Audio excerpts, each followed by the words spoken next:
किन कलान गे एते बात मन लय गो और मान गे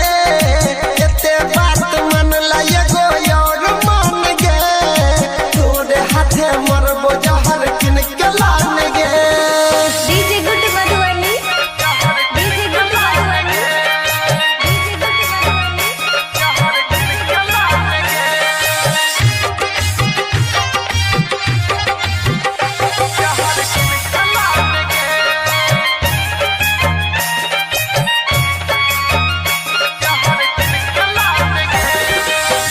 अपन तोरा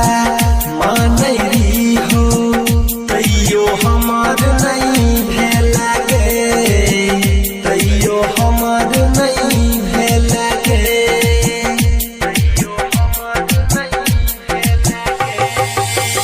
दुई पैसा के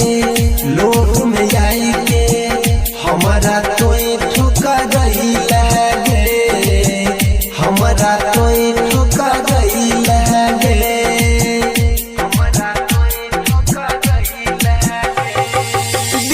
कितना दर्द छै उ बात जान गे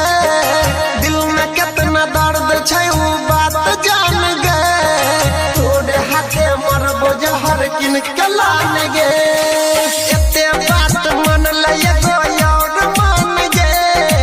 एते बात मन लय गो और मान गे तोरे हाथे मरबो जहर किन कलान गे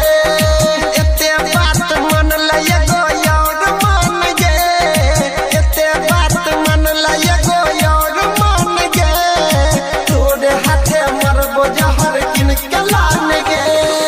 डीजे गुड मधुबनी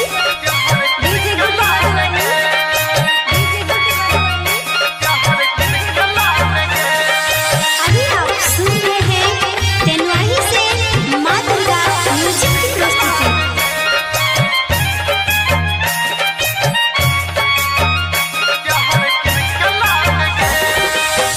कितना तोरा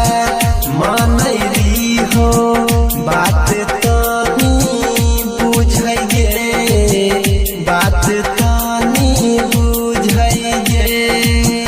बात तानी बुझैगे अनिल यादव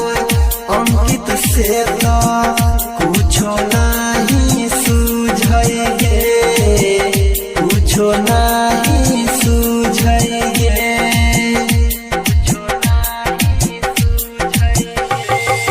दोसर के तोय बात पर ज्यादा न भान गे दोसर के